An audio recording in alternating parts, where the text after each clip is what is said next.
Esses são alguns cartazes e placas levantados pela sociedade que discrimina os mutantes em X-Men 97. Mas poderia facilmente estar na mão dessas pessoas participando de manifestações reais dos Estados Unidos. Sim, muito do preconceito contra mutantes no universo dos X-Men é fomentado por discursos religiosos, e não seria diferente agora em X-Men 97, a nova animação da Marvel na Disney Plus, que dá sequência à animação original dos anos 90 e que, pelo menos para mim, trouxe mais uma vez de forma bem evidente esse tema.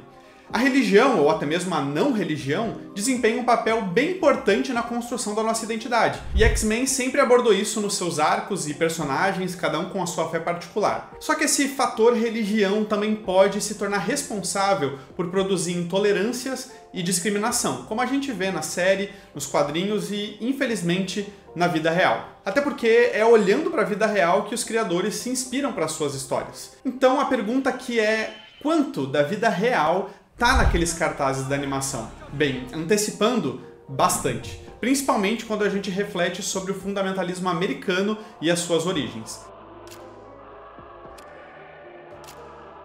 Nesse vídeo a gente vai um pouquinho mais fundo nisso, além de identificar as pautas sociais levantadas em X-Men 97 e como o fundamentalismo se relaciona com cada uma delas. E um parênteses aqui, nesse vídeo eu não estou usando fundamentalismo como sinônimo para qualquer extremismo religioso, ainda que isso possa ser útil, mas é um recorte bem específico do movimento cristão conservador nos Estados Unidos que leva esse nome fundamentalista de forma institucional mesmo. Se liga nos spoilers, é claro, e vamos lá!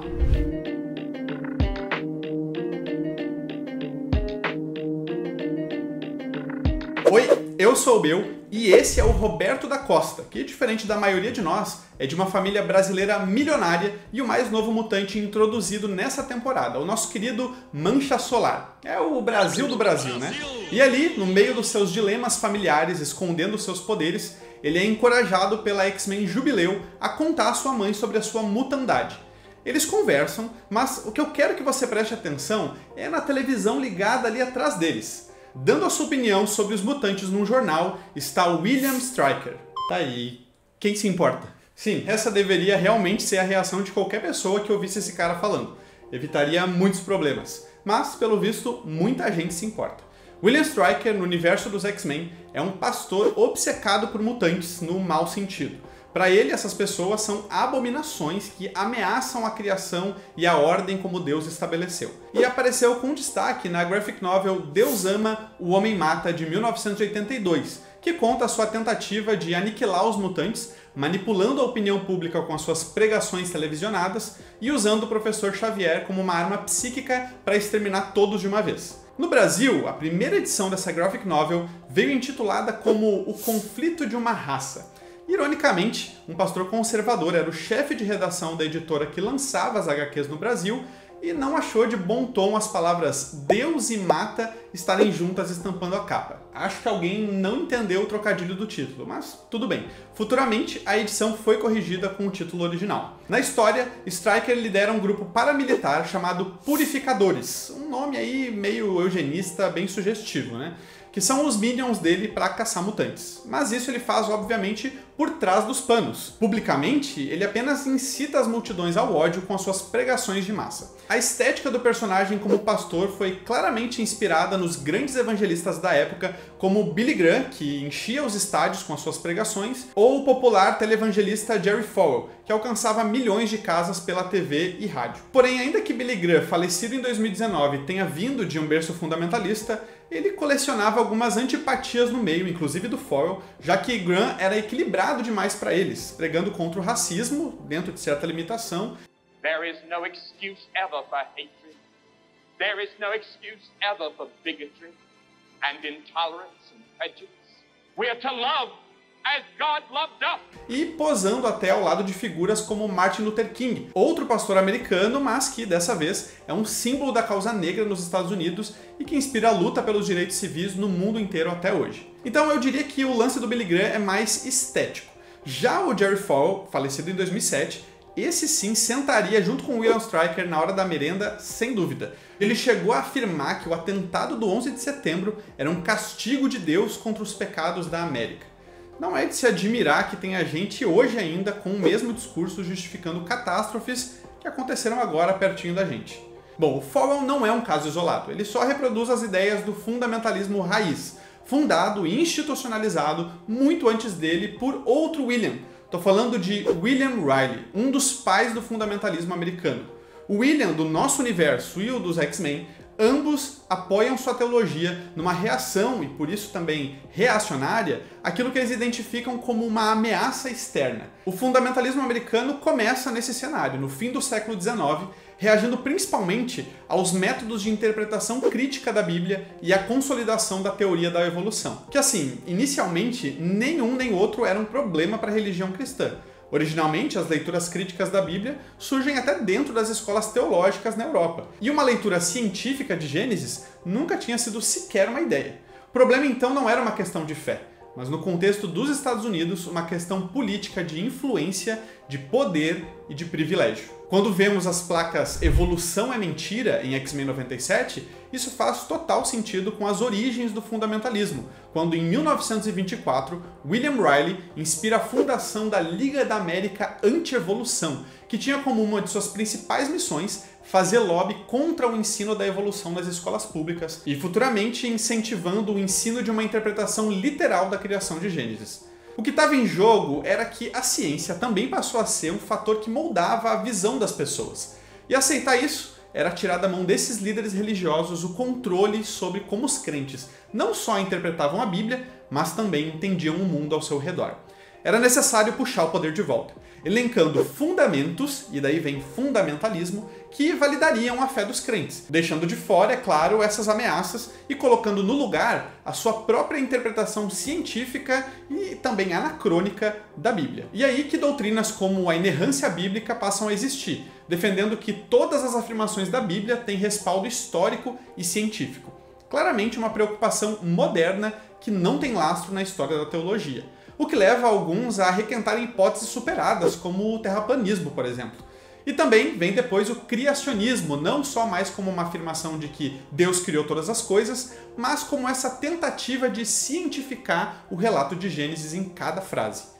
Quem negasse esses fundamentos, dentre outros, estava automaticamente fora do clubinho. Era taxado como um falso crente, criando uma cultura terrível de policiamento interno do nós contra eles, onde até hoje muitos levantam os seus próprios fundamentos particulares para dizer quem é ou não cristão de verdade.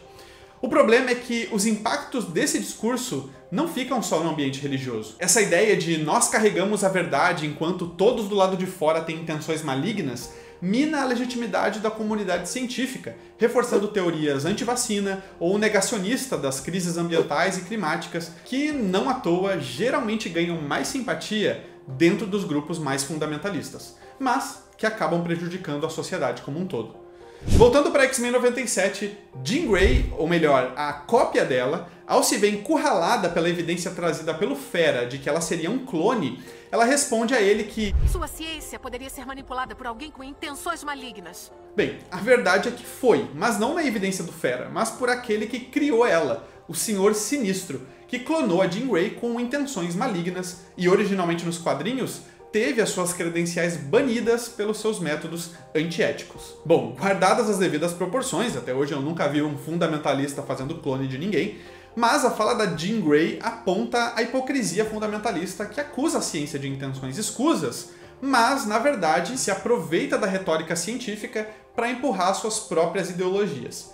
E aqui a coisa fica um pouco mais séria, porque a gente não está mais só falando se o mundo foi criado em 6 dias literais ou não, mas no uso do discurso teológico com um verniz pseudocientífico para segregar raças e inferiorizar etnias. Interpretações fundamentalistas da Bíblia distorcem passagens como a separação dos povos na Torre de Babel ou as bênçãos e maldições aos filhos de Noé, de quem descenderia toda a raça humana, para perpetuar a segregação racial nos Estados Unidos. Esse fato é reforçado pelo J. Russell Hawkins em The Bible Told Them So, onde ele demonstra como a teologia fundamentalista entre cristãos brancos foi uma grande barreira para as políticas de integração racial no país. A verdade é que, enquanto no discurso o fundamentalismo era anti-evolução, contraditoriamente ele acabava se valendo da distorção dessa teoria por muitos grupos supremacistas para dizer que algumas raças eram inferiores a outras, ou que deveriam se reservar o seu lugar de origem, mantendo a ordem de como Deus havia criado as coisas. Isso quando não tinham que eliminá-las. Um claro argumento supremacista é o que a gente ouve pela boca do Garrick, o homem que tentou matar Charles Xavier no final da animação original dos X-Men. Aqui, já preso, ele diz ao Ciclope que as pessoas normais sabem que quanto mais espaço abrimos para sua raça, menos sobra para a nossa. É esse conceito esquisito de espaço vital que foi usado pelos nazistas para justificar sua expansão territorial e a perseguição de minorias étnicas e religiosas, bem como de pessoas com deficiência e até mesmo homossexuais. E Garrick continua. Então podemos até transparecer tolerância, mas nós sabemos a verdade nua e crua. Tolerância é extinção. Um exemplo dessa dissimulada tolerância para camuflar discriminação é o que vemos na fundação da Libéria em 1816, uma iniciativa americana em meio às discussões da abolição da escravatura, onde no discurso era: vamos dar aos negros recém-livres uma terra na África e um novo futuro, olha só como a gente é bonzinho.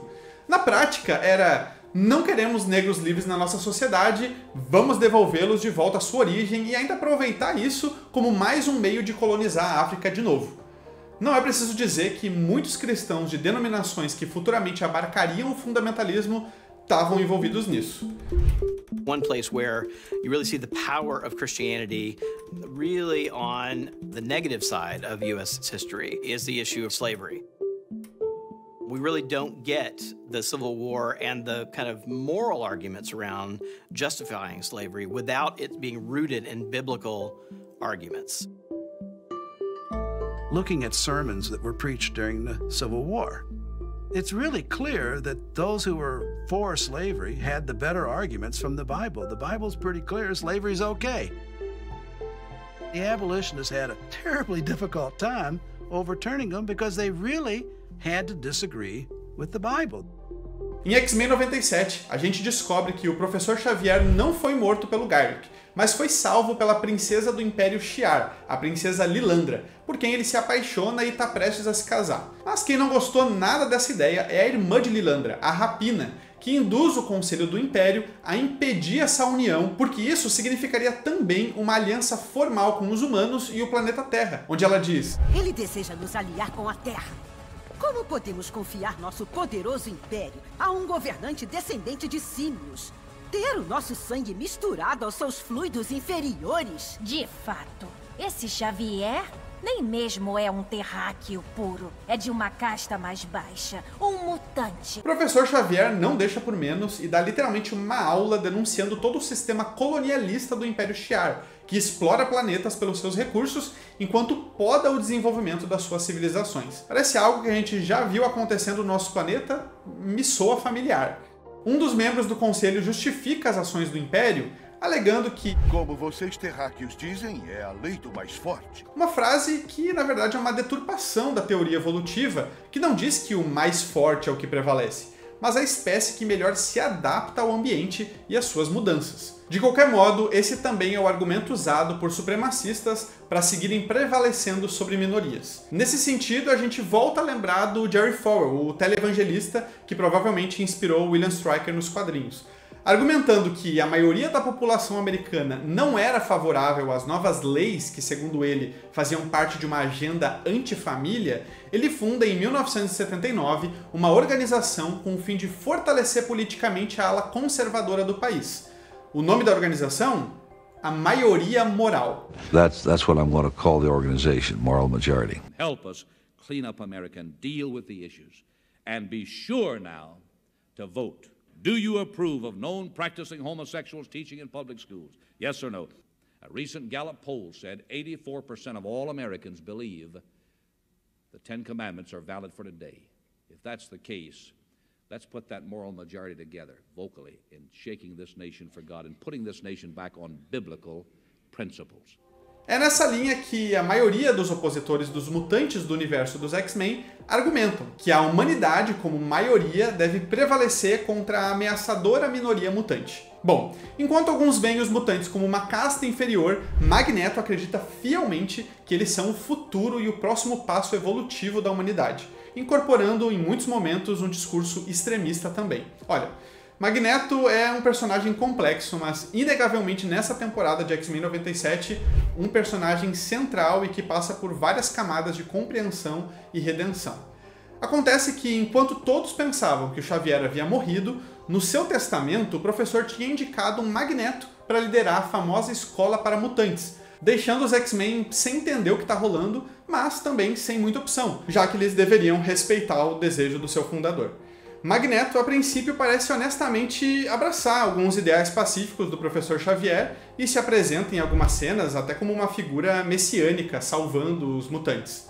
Mas essa fase é abalada quando ele é cobrado pelo governo para responder por todos os seus crimes do passado.